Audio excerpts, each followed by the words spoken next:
కొడిగడుతున్న ఆయుష్ 6 నెలలుగా మందులు లేవట. కమిషన్ల కోసమే టెండర్ల ప్రక్రియ ఆపేసిరట. వాహ్, ఎంత గొప్పోళ్ళరా నాయన మీరు. ఈ ఆయుష్ డిపార్ట్మెంట్లో మెడిసిన్స్ లేవట. ఎందుకు లేవా మెడిసిన్ అంటే టెండర్లు పిలవాలి. టెండర్లు మన పిలవాలి, ఎందుకు లేట్ అవుతుంది? కమిషన్ల లెక్కది వాటాలు తేలుతలేవు. వాటాలు తేలక టెండర్లు ఆగిపోయినాయి. టెండర్లు ఆగిపోవడం వల్ల మందులు లేవు. ఎన్ని నెలలు అవుతుంది? 6 నెలలు అవుతుంది.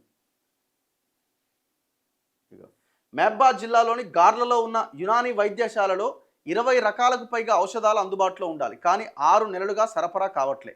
ఏడజుడు ఖాళీలే ఉన్నాయట. మొత్తం ఖాళీ డబ్బాలు కనిపిస్తున్నాయి. మేడ్చల్ మల్కాజ్గిరి జిల్లా ఘట్కేసర్లోని ఆయుర్వేద వైద్యశాలలో చాలా రకాల ఔషధాలు అందుబాటులో లేవు. మోకాళ్ళ నొప్పులు, పక్షవాతంతో బాధపడేవారు ఈ కేంద్రానికి వస్తే మందులు ఇవ్వలేని పరిస్థితి. ఈ అలోపతికి వాడితే ఈ సైడ్ ఎఫెక్ట్స్ వస్తాయి, పెయిన్ కిల్లర్లు వాడలేమనుకున్న వాళ్ళు ఇగో ఇటువైపు వస్తారు. ఈ ఆయుర్వేదం అనో హోమియోపతి అనో వీటి వైపు. అడిగిపోతే మందులు ఉండాలిగా, లేవు. ఎందుకు లేవు? టెండర్ వేయలే. టెండర్ ఎందుకు వేయలే? కమిషన్ల వాటాది వెళ్ళలే. ఎక్కడ పోతుందిరా నాయన రాష్ట్రం? రాష్ట్రంలో అన్ని ఆయుర్వేద, హోమియో, యునానీ వైద్యశాలల పరిస్థితి ఇట్లానే ఉందట. ఆయుర్వేదం అట్లే ఉంది, హోమియో అట్లే ఉంది, యునానీ అట్లే ఉంది. దాదాపు 6 నెలలుగా రాష్ట్ర వ్యాప్తంగా ఉన్న బోధనాసుపత్రులు, డిస్పెన్సరీల్లో మందుల సరఫరా పూర్తిగా నిలిచిపోవడంతో ఆయుష్ చికిత్స కోసం వచ్చే రోగులు తీవ్రంగా ఇబ్బంది పడుతున్నారు. గతంలో సరఫరా చేసిన వాటిని భద్రపరిచి అరకొరగా అందిస్తూ కేంద్రాలు నడిపిస్తున్నారు. సంప్రదాయ వైద్య విధానాలపై ఆసక్తి చూపే రోగులకు ఔషధాలు సరిగ్గా అందకపోవడంతో వారు తీవ్ర అసహనానికి గురవుతున్నారు. రాష్ట్ర వ్యాప్తంగా 2 ఆయుష్ బోధనాసుపత్రులు ఉన్నాయి. హైదరాబాద్లోని ఎర్రగడ్డలో, వరంగల్లో 150 పడకలతో కొనసాగుతున్నాయి. ఆయుర్వేదం, హోమియో, యునానీ అన్నీ కలిపి అన్ని జిల్లాలు, మండలాల పరిధిలో 525 వరకు ఆయుష్ డిస్పెన్సరీలు ఉన్నాయట. చాలా పెద్ద నెట్వర్క్ ఇది. ఇప్పుడు ఇవి నడవనియరు. ఎందుకు నడవనియరు అర్థమవుతుందా? మరి ఇవి నడిస్తే యశోదలు ఇంకా మిగతా హాస్పిటల్ ఎట్లా నడవాలా? అప్పుడు యశోద, ఇప్పుడు మెడికోవరు. అప్పుడు యశోద వాళ్ళది, ఇప్పుడు మెడికోవర్ వీళ్ళది. మరి ఇవన్నీ ఎట్లా నడవాలా? సో ఈ సంప్రదాయ వైద్యం ఏమో కొంత సైడ్ ఎఫెక్ట్స్ లేనటువంటి వైద్యాన్ని అందిస్తుంది. కొంత క్యూర్ అవ్వడానికి కొంత ఆలస్యం జరిగినా శాశ్వతమైన పరిష్కారం దొరుకుతుంది వైద్య విధానంలో. సో ఇట్లాంటి వైద్యం వద్దు. మీరు ఏమైనా ప్రైవేట్ హాస్పిటల్కి పోవాలి. అందుకే వీటిని కూడా నాశనం పట్టిస్తున్నారు. మొత్తం 36 రకాల మందులట.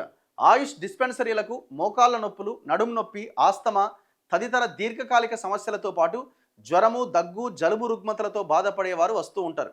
నిబంధనల ప్రకారం 36 రకాల ఔషధాలు ఇక్కడ అందుబాటులో ఉండాలి.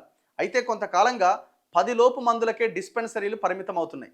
గత 6 నెలలుగా ఆ కొద్ది రకాల మందుల సరఫరా కూడా పూర్తిగా ఆగిపోయింది.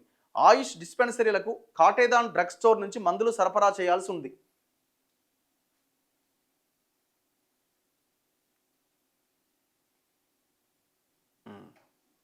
కొంతకాలంగా ఆయుష్ రాష్ట్ర ప్రధాన కార్యాలయంలోని ఒక అధికారి కమిషన్లకు ఆశపడుతూ మందుల టెండర్ల ప్రక్రియను ముందుకు సాగకుండా చేస్తున్నాడట. ఎవడాడు? ఒక అధికారి వెనుక ఎవడుంటాడు?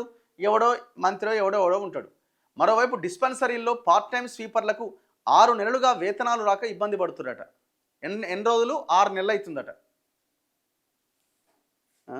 అడిగేవారు లేకపోవడంతో ఔషధాల కొరత తీవ్రంగా వేధిస్తున్నా గట్టిగా అడిగేవారు లేకపోయారు. కారణం కీలక పోస్టులన్నీ ఖాళీగా ఉన్నాయి. ఆయుష్ సంచాలక పోస్టులో ఇన్ఛార్జ్ అధికారి కొనసాగుతున్నాడు. 4 చీఫ్ మెడికల్ ఆఫీసర్ పోస్టులకు పదోన్నతులు కల్పించడంలో జాప్యం జరుగుతోంది. కాటేదాన్లోని ఫార్మసీ సూపరింటెండెంట్తో పాటు 2 కాలేజీల్లో సూపరింటెండెంట్ పోస్టులు, మరో సీఎంఓ పోస్టు ఇన్ఛార్జీల పాలనలో కొనసాగుతున్నాయి. వీటితో పాటు రాష్ట్ర వ్యాప్తంగా 11 సీనియర్ మెడికల్ ఆఫీసర్ పోస్టులకు పదోన్నతులు కల్పించాల్సి ఉండగా చాలా కాలంగా ఈ పోస్టులో రెగ్యులర్ అధికారులు లేరు. ఔషధాల కొరతపైన ఆయుష్ ఇన్ఛార్జ్ సంచాలకుడు శ్రీకాంత్ బాబుని వివరణ కోరితే దాదాపు 21 రకాల ఔషధాలు ఫార్మసీ స్టోర్కు వచ్చాయని మార్చి తొలి వారంలో డిస్పెన్సరీలకు పంపిస్తారట. అంటే ఏమైనా వర్జం ఉందా, లేకపోతే ఏమైనా రాహుకాలం ఏమైనా నడుస్తున్నదా ఇప్పుడు పంపించడానికి? ఏం అరాచకం అండి ఇది.